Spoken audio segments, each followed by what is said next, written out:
Hello students, आज हम ionic equilibria part 9th में डेबाई-हुकेल लिमिटिंग लो मीन्स डेबाई-हुकेल के सीमांत नियम के बारे में डिस्कस करेंगे।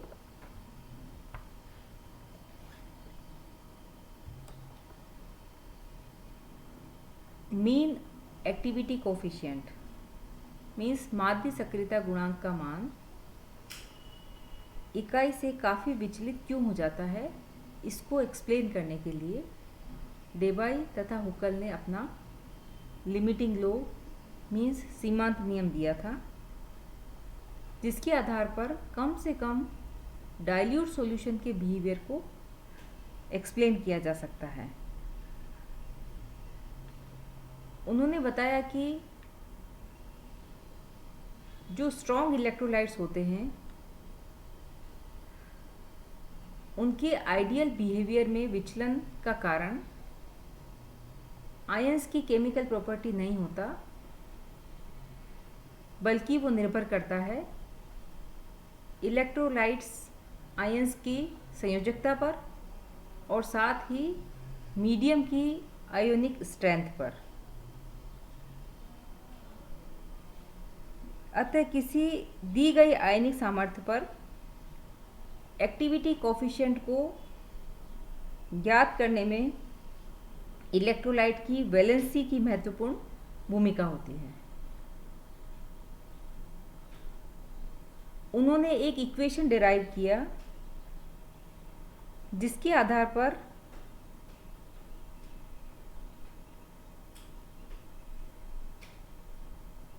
इलेक्ट्रोलाइट्स के मीन एक्टिविटी कोफिशिएंट का क्वांटिटेटिव एनालिसिस किया जा सकता है। इस इक्वेशन के आधार पर कैलकुलेटेड वैल्यू एक्सपेरिमेंटल वैल्यूज़ के काफ़ी निकट होते हैं यदि विलयन की मोलल कॉन्सेंट्रेशन का मान कम हो। वो जो इक्वेशन दी थी वो इस प्रकार है, log gamma plus minus equal to minus A Z plus Z minus under root mu. यहाँ पर gamma plus minus is the mean activity coefficient है, z plus and z minus are the valencies of the cation and anions हैं, and mu is the ionic strength and a is the constant. a जो स्थिरांक है उसका मान depend करता है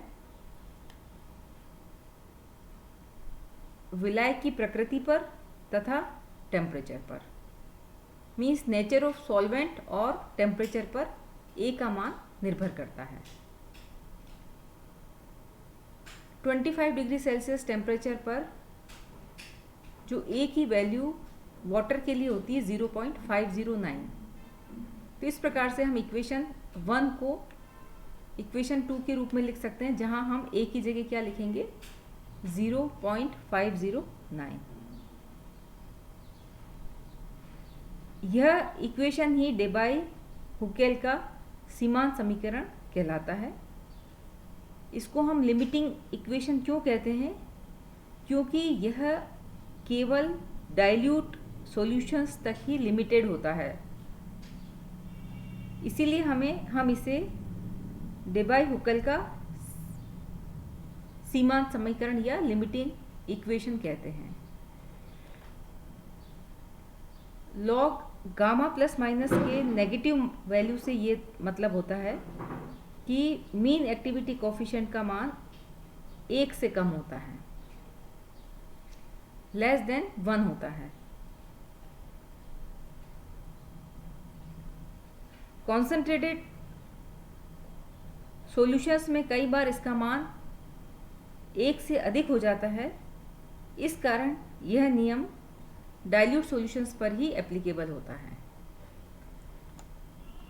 तो स्टूडेंट्स, कई बार ये क्वेश्चन आ जाता है कि हम इसे सीमांत समीकरण क्यों कहते हैं, तो इसका आंसर हमने इसमें बताया है।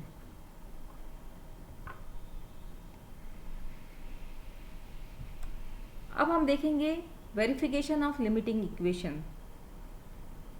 जो सीमांत समीकरण है उसका हम सत्यापन किस प्रकार से कर सकते हैं। डेबाई-हुकेल लिमिटिंग इक्वेशन में यदि z प्लस तथा z माइनस की वैल्यूज समान है तो मीन एक्टिविटी कोफिशिएंट का मान केवल ionic strength of the solution पर निर्भर करेगा, केवल आयनिक स्ट्रेंथ पर ही निर्भर करेगा तथा इलेक्ट्रोलाइट की प्रकृति पर निर्भर नहीं करता है।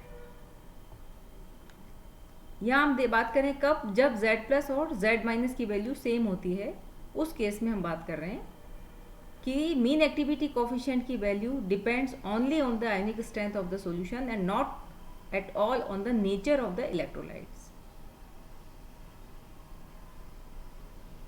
एक्सपेरिमेंटली प्रायोगिक रूप से डाइल्यूट सॉल्यूशन के लिए यह पाया गया कि एक प्रकार की संयोजकता वाले सभी इलेक्ट्रोलाइट्स, जैसे हम बात करेंगे HCl, NaCl, KCl के समान आयनिक स्ट्रेंथ वाले सॉल्यूशंस के मीन एक्टिविटी कोफिशिएंट का मान समान होता है। इसी प्रकार हमने आयनिक स्ट्रेंथ के इक्वेशन में देखा था mu equal to half m1z1 square में कि किसी दिए हुए इलेक्ट्रोलाइट्स के लिए Z प्लस और Z माइनस की वैल्यू कांस्टेंट होती है, अतः समान आयनिक स्ट्रेंथ वाले सॉल्यूशंस के मीन एक्टिविटी कोफिशिएंट समान होते हैं, जो कि लुईस रेंडल के नियम के अनुरूप हैं। ये हमने पहले भी देखा था जब हमने आयनिक स्ट्रेंथ पढ़ा था। तो इक्वेशन 2 जो अभी हमने देखी थी उसके अनुसार लॉग गामा प्लस माइनस तथा अंडर रूट म्यू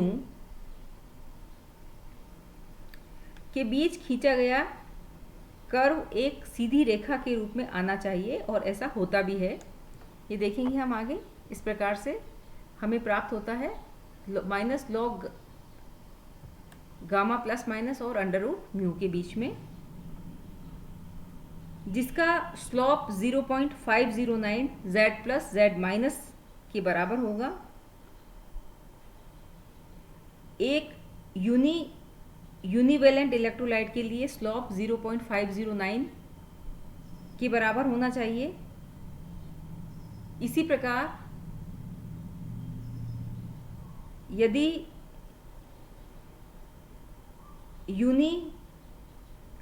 बाइवेलेंट या बाय यूनिवेलेंट इलेक्ट्रोलाइट्स के लिए हम स्लोप निकालेंगे तो उसकी वैल्यू 2 × 0.509 होनी चाहिए, इसका डबल ट्वाइस होगा। Similarly the slope for trivalent और ट्राई यूनिवेलेंट इलेक्ट्रोलाइट्स शुड बी 3 × 0.509 होगा। तो इस प्रकार से जो स्लोप की वैल्यू अलग अलग प्रकार से होगी। अगर एक द्विसंयोजी या एक संयोजी इलेक्ट्रोलाइट है तो ढाल का मान 2 × 0.509 है, और एक त्रिसंयोजी या एक संयोजी इलेक्ट्रोलाइट है तो ढाल का मान 3 × 0.509 है। इस आलेख से स्पष्ट होता है कि कॉन्सेंट्रेशन बढ़ाने के साथ साथ डेविएशन भी बढ़ता जाता है, अर्थात यह नियम केवल डाइल्यूट सॉल्यूशन के लिए ही लागू होता है। यहाँ जो डॉटेड लाइंस हैं दे shows the expected behaviour while the solid line represent the experimental value। टूटी हुई रेखा अपेक्षित व्यवहार को दर्शाती है, जबकि ठोस रेखा प्रायोगिक मानों को प्रदर्शित करती है। तो इस प्रकार से हम experimental verification of limiting low equation हम करते हैं।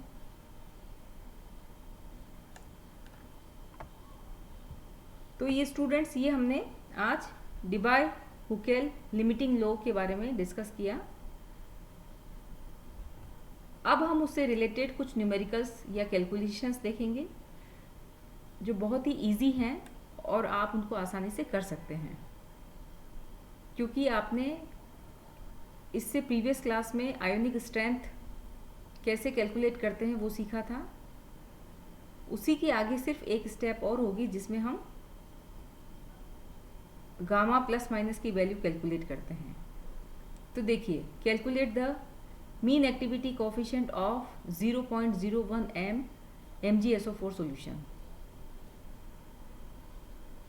अब आपको पता है यहाँ पर आपको मीन एक्टिविटी कोफिशिएंट निकालना है, मीन्स गामा प्लस माइनस की वैल्यू निकालनी है, तो वो हमें उसकी फॉर्मूला में रखनी होगी। और आपको पता है कि उसके लिए log gamma plus minus equal to 0.509 Z plus Z minus under root mu होता है।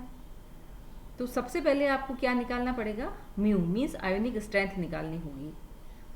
और आयोनिक स्ट्रेंथ आपने प्रीवियस क्लास में निकाली थी।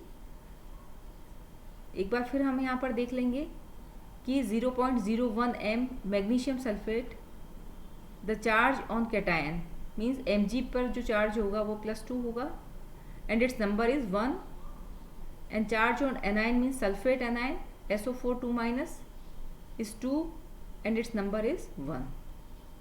तो हम मैग्नीशियम Mg2+ के लिए M1 लिखेंगे और Z1 लिखेंगे। M1 चूँकि 0.01 होगा, नंबर एक ही है, इसलिए हम किसी से भी इंटू 1 ही करेंगे, मीन्स ये वैल्यू सेम रहेगी। और Z1 मीन्स इसकी वैलेंसी 2 हो जाएगी। इसी प्रकार से सल्फेट के लिए M2 की वैल्यू और Z2 की वैल्यू। म्यू हम फाइंड आउट कर लेंगे half M1 Z1 square plus M2 Z2 square से। इस प्रकार से म्यू की वैल्यू आपको कितनी प्राप्त हो गई, ये 0.04 आ जाएगी। यहाँ पर ये सब मान हमने यहाँ पर रख दी, इसको सोल्व कर लिया। अब आपके पास आयनिक स्ट्रेंथ की वैल्यू पता है। अब आप यहाँ देखिए, लॉग गामा प्लस माइनस 0.509 है और यहाँ पर सिर्फ आपको Z प्लस और Z minus means valency of cation and valency of anion लिखना है। Mg 2+ था और SO4 2-, तो दोनों की वैल्यू 2 हो जाएगी और अंडर रूट म्यू। म्यू की वैल्यू यहाँ से आपने 0.04 आपने निकाल ली थी, कैलकुलेट कर लिया। तो म्यू की वैल्यू को आप यहाँ पर सब्सटीट्यूट करेंगे, इनको सबको आप सोल्व करेंगे तो ये वैल्यू हमें प्राप्त हो जाएगी। और हमें गामा प्लस माइनस कब प्राप्त होगा, जब हम इसका एंटीलॉग लेंगे। तो इसका एंटीलॉग लेंगे तो ये गामा प्लस माइनस होगा और इसका एंटीलॉग हो जाएगा 1 बार 0.5928 और ये कैलकुलेट करेंगे। जब एंटीलॉग टेबल से आप देखेंगे तो ये आएगा 0.3916। तो स्टूडेंट्स, अगर आप लॉग और एंटीलॉग निकालना भूल गए हैं तो आप इसको एक बार ज़रूर समझ लें, क्योंकि लास्ट स्टेप में ये कैलकुलेशन आपके काम आएगी। तो इस प्रकार से हम बहुत इजी स्टेप्स हैं इनको कैलकुलेट करने के, और ये हमेशा एग्जाम्स में पूछे जाते हैं। इसी प्रकार हम एक और क्वेश्चन देखेंगे, calculate the mean activity coefficient of 0.1 M K4Fe-CN6। तो देखिए यहाँ पर भी सेम, कैटायन K+ होगा, इसका M1 होगा 0.1, बट वैलेंसी कितनी हो जाएगी यहाँ पर 0.1 × 4, क्योंकि नंबर कितना है यहाँ पर, पोटेशियम 4 है, इसलिए 0.1 मोलरिटी × 4 और Z1 = 1 होगा क्योंकि K+ होगा। सेकेंड जो आयन होगा वो Fe-CN6 4-। तो देखिए यहाँ पर इसकी संख्या तो एक है, नंबर 1 है, M2 वैल्यू तो सेम रहेगी 0.1, बट वैलेंसी कितनी हो जाएगी 4- मीन्स वैलेंसी हो जाएगी 4। तो आयनिक स्ट्रेंथ हो जाएगा half M1 Z1 square plus M2 Z2 square. तो वैल्यू हो जाएगी, ये आप सब्सटीट्यूट करिए सभी मानों को, 0.4 × 1 स्क्वायर प्लस 0.1 × 4 स्क्वायर, और इस प्रकार से हमें ये ऐड करने के बाद ये हमें प्राप्त हो जाएगा 1.0 मीन्स 1। तो आयनिक स्ट्रेंथ कितनी आ गई 1। बस आपको इसमें बहुत इजी है, लेकिन आपको इसको आयोनाइज्ड करना आना चाहिए कि ये K+ और Fe-CN6 4- करके ये आयोनाइज्ड होता है। जब आप इसको आयोनाइज्ड कर लेंगे तो इजीली आप इसको सोल्व कर पाएंगे और आयनिक स्ट्रेंथ की वैल्यू निकाल लेंगे। आप मीन एक्टिविटी कोफिशिएंट के फॉर्मूले में आप सभी वैल्यूज़ पुट करेंगे। तो म्यू की वैल्यू आप पुट करिए और Z+ और Z- की वैल्यू, तो Z+ 1 है, Z- भी 4 है। इस प्रकार से ये सभी वैल्यूज़ को आप रखेंगे। Log gamma plus minus equal to -2.036 हो जाएगा। और इस प्रकार से हम इसका जब एंटीलोग लेंगे तो हमें ये वैल्यू प्राप्त होगी। उसको सोल्व करने के बाद हमें ये 9.20 इंटू 10⁻³ ये हमें प्राप्त होगा मीन एक्टिविटी कोफिशिएंट का मान। तो इस प्रकार से हम बहुत इजीली न्यूमेरिकल्स को कैलकुलेट कर सकते हैं। तो स्टूडेंट्स ये आज हमारा ये पार्ट तो फिनिश हमने किया ही है। साथ ही आयनिक इक्विलिब्रिया जो आपकी लास्ट यूनिट थी मेरे ख्याल से, वो हमने पूरा कंप्लीट कर लिया है। और आप इसका सारा असाइनमेंट अपने कंप्लीट करके गूगल क्लासरूम में सबमिट करें। नेक्स्ट क्लास में हम कोई नया चैप्टर लेंगे। तो आज के लिए बस इतना ही। Thank you very much.